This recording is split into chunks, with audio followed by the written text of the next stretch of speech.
Zelensky is Kapil Sharma of Ukraine. Rickshaw वाला सबसे बड़ा संत है भारत का। सर कितना टाइम पढ़े, सर पढ़े कि ना पढ़े, और 500 जूते पड़ गए। ये वॉर रोको।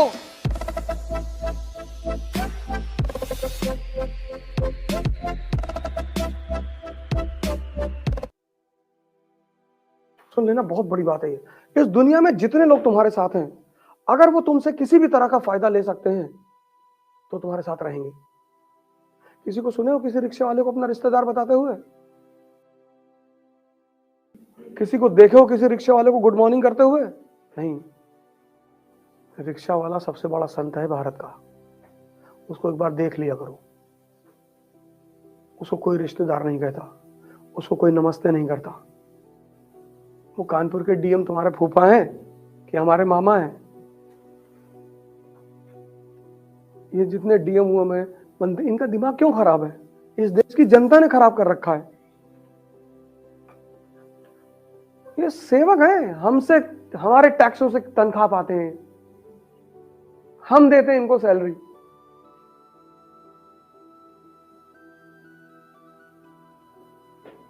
लेकिन इस देश की जनता विधायक जी को देखी लेट गई। विधायक जी पान खा रहे, कह रही भैया यहीं थूक दो, हाथ में कहां जाओगे भैया, यही भैया हमारे हाथ में थूक दो भैया, बाहर कहां जाओगे थूकने के लिए। पॉलिटिकल पार्टी के दो समर्थक होते हैं, एक लड्डू खाने वाले, एक मलाई खाने वाले। लड्डू खाने वाले ये भावुक लोग होते हैं, रोते हैं, भैया हमारी पार्टी हार गई, तुम्हारे पापा ने बनाई थी? नहीं नहीं भैया।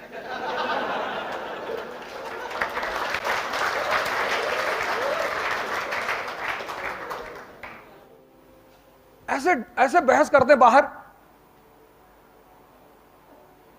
कोई फालतू में पर्चा भर रहे हैं, 1 रुपया नहीं मिलेगा। वो विधायक जीतने के बाद बोलेगा कि दुबे जी ये आपकी जीत है।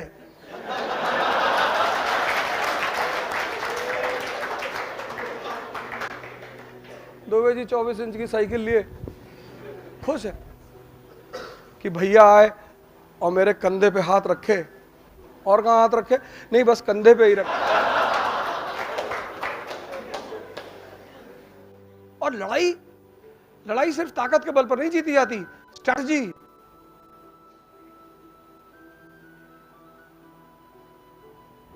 पुतिन साहब ने गेम शुरू किया है कपिल शर्मा के साथ। Zelensky is Kapil Sharma of Ukraine. इन्होंने सोचा था 10 दिन में वॉर खत्म हो जाएगा, वॉर 20 दिन से ज्यादा हो गया। अब भारत से कह रहे हैं कि 27% कम पे तेल ले लो हमसे, कुछ करो भैया, ये वॉर रोको। मोदी जी ने कहा अभी रोकते हैं, हमारा भी तो कुछ करो। बोले आपका क्या करना? बोले 24 में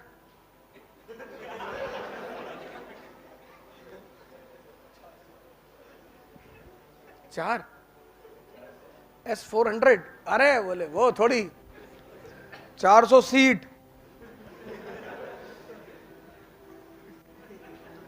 तो तुम क्रीमिया ले लिए तो हमें कम से कम पीओके पे तो सपोर्ट करो, पीओके इंटीग्रल पार्ट। तो पुतिन ने कहा मैं तो करूंगा यार, वो तुम्हारी मिसाइल उधर पाकिस्तान में गिर गई, तुम टेंशन मत लो। तुमसे कोई पूछेगा कह देना वो पुतिन ने फेंकी थी, टप्पा खा के आ गई यहाँ पे हमने।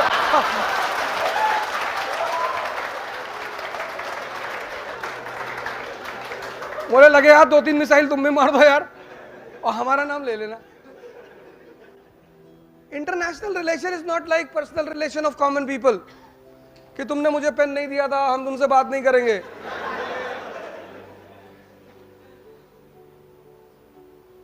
The relation of aristocracy is based on a very simple formula. There are no permanent friends, no permanent enemies, only permanent interest. तुम्हारे फादर बैंक में क्लर्क हैं, तुम्हारे गर्लफ्रेंड के फादर कमिश्नर हैं इनकम टैक्स, और तुम गए उनकी लड़की का हाथ मांगने, और 500 जूते पड़ गए। क्यों? क्योंकि तुमको लॉ ऑफ कनेक्टिविटी नहीं पती थी। तुम्हारी आईएएस में फर्स्ट रैंक आ गई और तुम गए हाथ मांगने। आ रहे हो ना बेटा, तो तुम दोनों बेटी से शादी कर ले। पॉलीगैमी तो आदमियों को हमेशा से परमिटेड है बेटा, तुम्हें पूछने की जरूरत ही नहीं थी। सर कैसे पढ़ें, सर कितना टाइम पढ़ें, सर पढ़ें कि ना पढ़ें। ये जो सिद्धांत है ना, VIP areas and common areas, lower town and the upper town, हमेशा रहेगा।